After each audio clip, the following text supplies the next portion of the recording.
Hey, I hope you guys are staying warm. Here in Ohio, in Worcester, it is 4 below 0 degrees. It is cold. Very, very cold. My, my classes got canceled for tonight. I'm part of a freedom group that meets twice a month, and they decided to cancel it. I don't really mind the cold, but I also didn't have to drive far, and some of them had to drive really far, and so it just got canceled. There's snow, ice, all the things. We're midwinter, and anyways, my lips are a little bit chapped because of it. Just dry air and stuff is chapped mine. So I do have chapstick on. I'm good.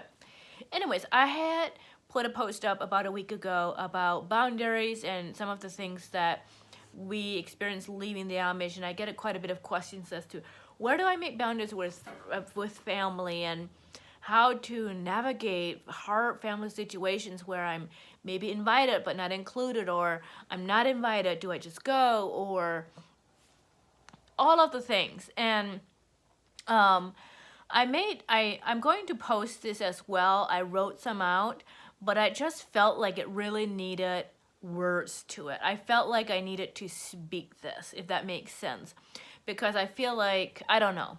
And by all means, I'm no expert. I don't have it all figured out, okay? I'm right here with you.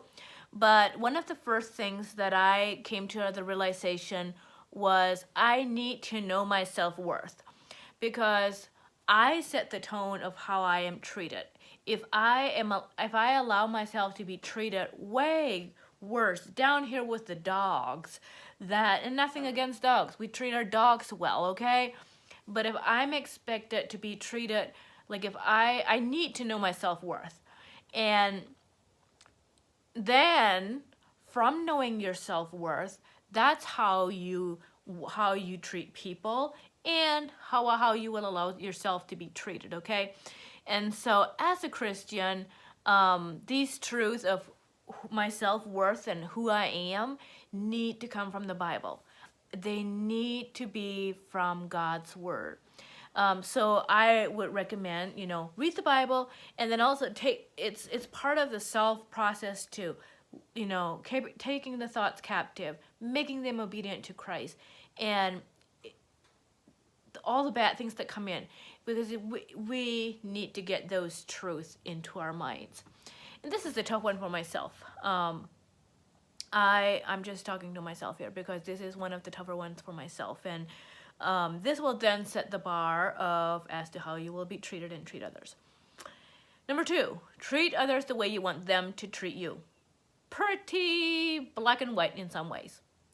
Do I want to be treated pretty, like, people make boundaries and don't allow me to hash on them? Absolutely. Do I want to be treated kindly? Yes. Do I want to be respected? Absolutely. That is how I treat others. Then the next one, and how people treat you is a reflection of them. And that is something that I've had to, and I still need to talk to myself again. How I treat people is a reflection of me, period. How people treat me, it's easy to take it personally. It's easy to take it as, well, they don't want me, what are they saying, blah, blah, blah. How they treat people and how they treat me is a reflection of them, period. And B is listen to people's behavior more than their words. Read that again. I'm going to say it again. Listen to people's behavior more than their words. For example, if you left the Amish, and if you didn't, and if you leave your parents' house or whatever, and they're like, I never want to see you again. Well, that's how they feel in the moment. However, their actions is what you're looking for and what you want to see. Is that the truth, or was that in the moment thing, and they actually do want to see you from time to time? And I think from there it's a temper tantrum is what they're doing. It doesn't have, there again, it's more of a reflection of them than it is of you. And take what they said, but, and this could be like, grieve that. They said that, it hurts, ouch, they don't want to see me again, possibly kind of need to grieve it, but then check back in. Write them a letter, give them a call. Can I come visit? Can I step in so-and-so time? and give them a way to say yes or no. And this is just, you're looking for their behavior. Do they really want me? Do they not want me? And you're only checking for their effort to see if how much effort they're willing to put in to have a relationship. Can you have a relationship? Will they? Will you? It depends a lot on their behavior and where you're at too. If they say yes, go for a visit. I have learned, like, keep things light, keep things fun, ask about their life, notice their clothing or different ways what they're doing and compliment them. Then on the other hand side, leave before you're drained. I know how draining this can be when you don't know how you're going to be treated, when they don't really care to ask about your life maybe. This happens quite a bit in the Amish circle especially, but in others too. And leave before you get drained. That is super important for your own sanity and for your own peace.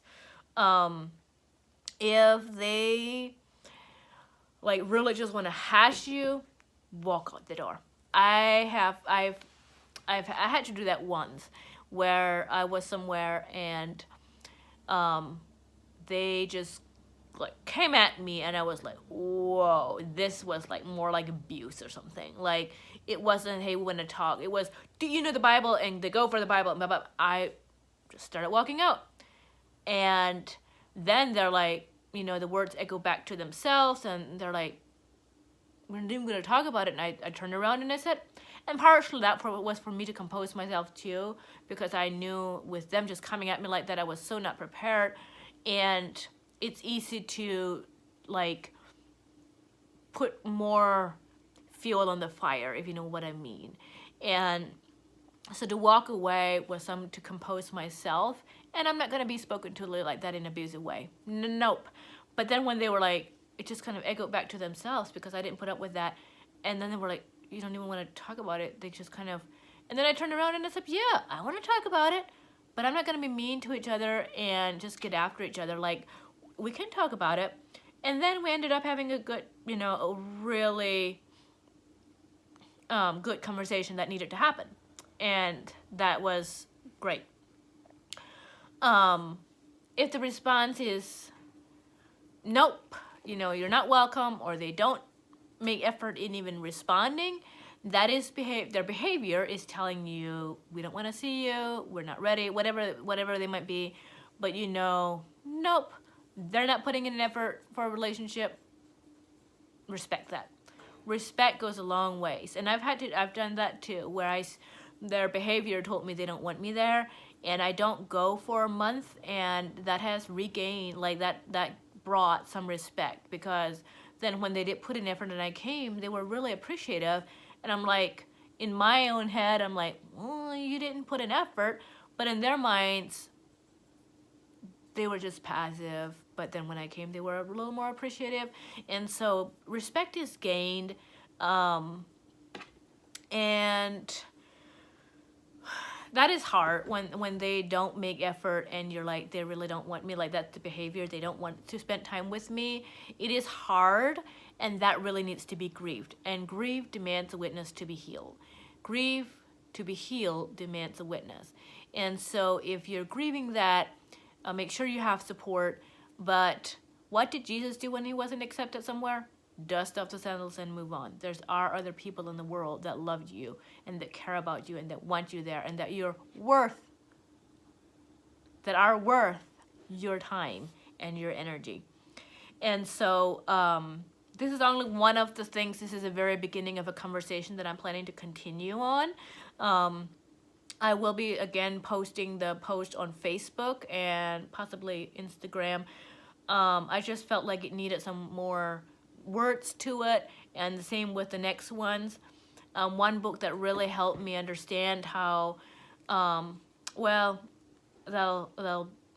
was in disentangling from emotionally immature. I think it said immature parents, but it can be really immature people, because it's the same thing. But it just helped me kind of realize that, one thing the excommunication does well is that it brings to light who people really are. If they're not going to treat you well simply because you have the label of being excommunicated or you have the label of your ex-Amish or whatever, that just tells you who they are. If they're going to treat you differently because of that, that's on them. That shows that how, you know, they treat people differently based on their own feelings and whatever they want to do. So I hope this is helpful. I'm sure some of you will relate to this. It is really, really hard, but I also wanted to share with you that boundaries do work, and I've been very grateful to have like restored or gained more trust and respect and love from these people that I've walked away from for a little bit, or the people that I didn't respond to their calls or messages or whatever, because it regained like their respect when they're like, oh, we can't just treat her how she's not just a doormat anymore. We can't just treat her how we want and she still comes. Like, demand it. But you know, there's good ways to go at it, and there's ways that are not so helpful. So comment your questions below. I'll be continuing this conversation, and we will see you next time.